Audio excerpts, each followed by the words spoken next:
under your code. Yep. Even though they're not even gonna really think about it. They're not thinking, hey, I'm taking somebody else's copies. Hey, the machine's open. They're gonna run their copies and take off, and who knows? Okay, so log out of the machine. If you hit the clear all button, if you hit it twice, it'll pop up and say, do you want to log out? And you say yes, log out and walk away.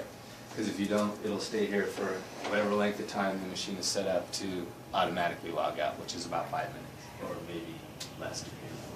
So log in, log out when you're doing the machine. On the machine, one of the biggest things that people struggle with, I think, on the machine, besides jams, which we'll spend time on jams, is you walk up with a piece of paper that's not 8.5 by 11 and you throw it on the glass, and you push the button and it goes, sorry, I need resources. Okay?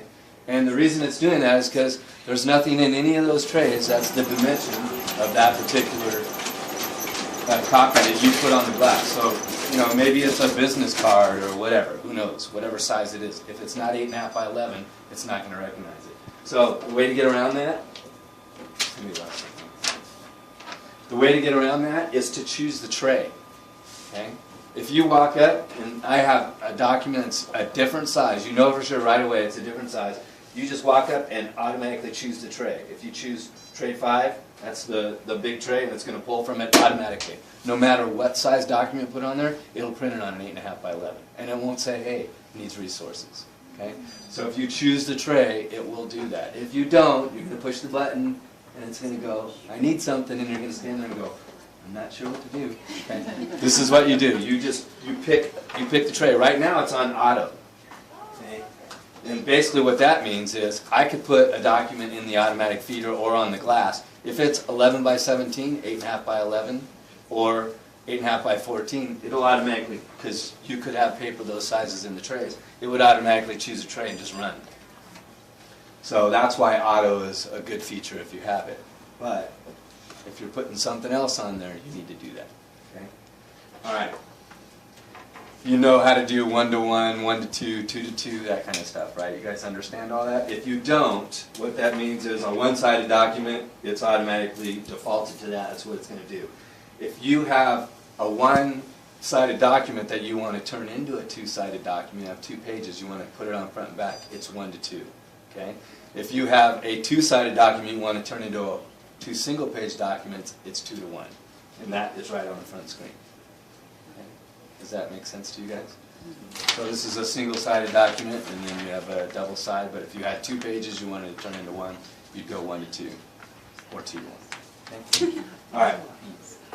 The rest of the stuff on the front is pretty basic stuff. You can see paper sizes that are there on the very right-hand side of it. You can check those. The other thing that I think is very important for you guys to know, if you're doing a document that is on heavier weight paper, a different type of paper than we would normally put in the machine, you should run it through the bypass tray. Okay? This is the bypass tray. So like cardstock. Cardstock, heavier stock paper, you should run it through the bypass tray. The thing also to remember is when you put something into the bypass tray, as soon as you drop it into the tray, it automatically pops up on the screen and says, hey, is this the size and the type of paper that's here? If it's not, you need to change it. Change size or change type and tell it what it is. So if it's different size, if it's 11 by 17 and not 8.5 by 11, you tell it that. If it's white paper, you tell it it's white. If it's heavyweight, you have to tell it it's heavyweight. If you don't, it heats, the machine heats at a different temperature for different types of paper. And so if you don't do it, there's a chance you're going to get a jam. It's not going to heat up right, and it's going to pull this paper through, and it's going to jam inside of the machine. And then you're going to try to do it, and you're going to walk away and leave the machine, and then everybody else that walks up to it walks up and says, the machine's not working, and they walk away from it. That's what's happening. Have you guys ever experienced it? Yes. No. So, I've never walked away from it. No. Thank you for saying that.